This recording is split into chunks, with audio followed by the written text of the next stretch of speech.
BREXIT, snatching defeat from the jaws of victory. The UK referendum on EU membership was a farce from the beginning. Let's all admit it.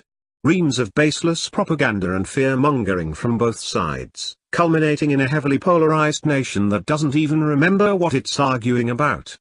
It's become a conversation about unrelated topics like race, culture and right-wing politics, diluted endlessly by streams of scarce stories from Europhiles and Europhobes alike and hamstrung by the inefficient bureaucracy of both the UK and EU parliaments.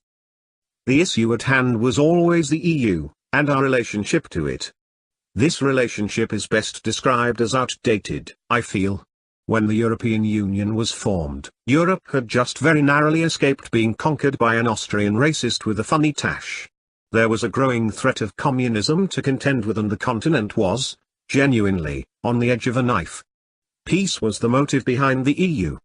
I suppose that's why we ignored the lack of democratic representation, the constant infringement of sovereignty and the ever-present demands to pay vastly more than we receive for the privilege of membership.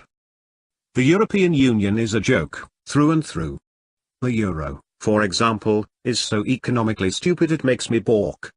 Germany is a high-output powerhouse of a nation, and it's using the same currency as the Greeks, a people notorious for sitting on the porch with an ouzo and not doing a great deal.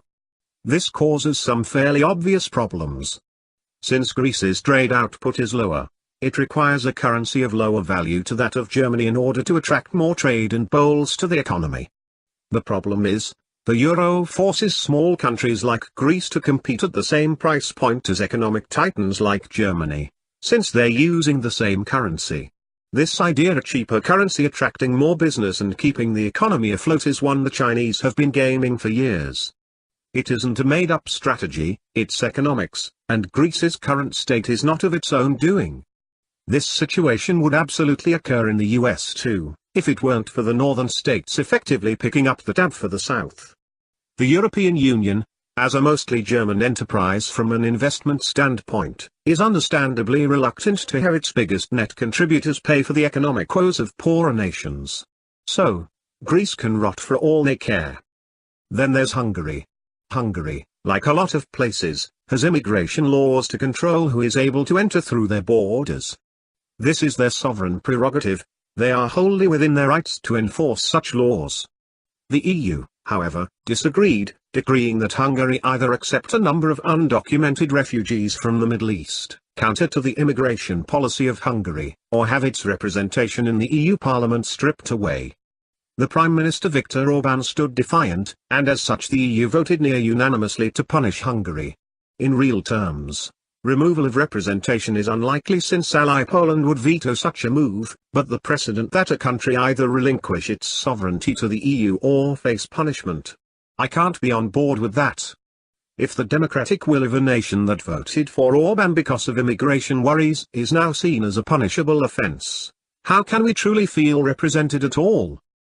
That brings me to my most fundamental problem with the EU. It is not a democratic institution. The only democratically elected institution, the Parliament, holds the least power when it comes to the creation of actual policy.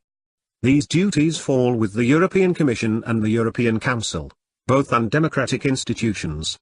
Now, forgive me my bias when I say I'm rather uncomfortable with the mostly German-funded organization of unelected officials ruling over Europe, but I think we should be at least a little concerned.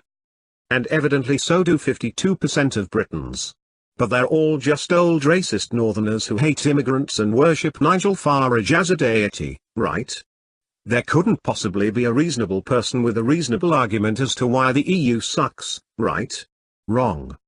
There are a large number of people who have an ideological and factual issue with the European Union who are not having their voices heard.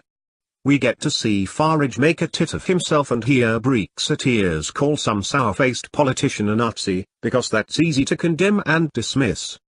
The truth is, our government doesn't want us to leave. Theresa May is a dithering idiot with the negotiating skills of a 3-year-old, she's fucking it up and the whole thing's a mess they'd really rather avoid. So, there's talk of another vote because the last one didn't go as planned and just a whole load of bullshit from the EU side too.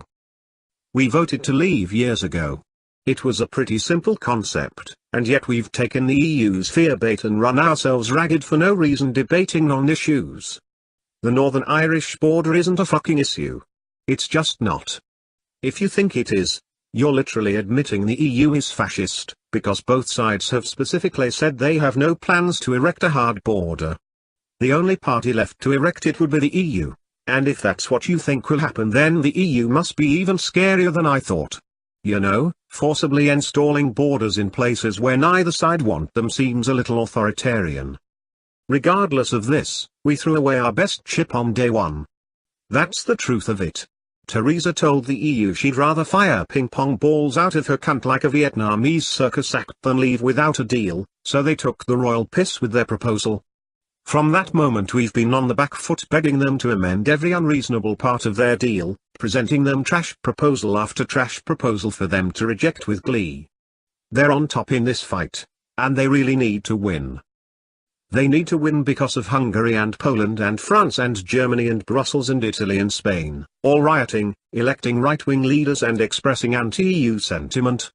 They need to send a message to all those who wish to oppose them. They need to punish us.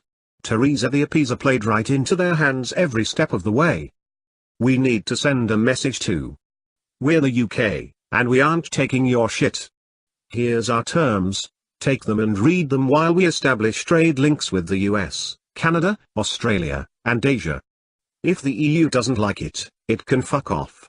We don't actually need them once we aren't regulated by and forced to trade with them. They aren't shit. They're poor on a global scale. Fuck them. We have the real power. Once our money disappears, someone has to pick up the tab. Will it be rioting, refugee-soaked Germany, or rioting, refugee-soaked France paying yet more to this non-elected monstrosity? Will their people eat this further contribution, or will they too move to leave?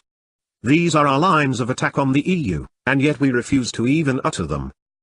Stop doing what you're told, UK. You can't have a negotiation with a superior, and the EU is weaker than it looks.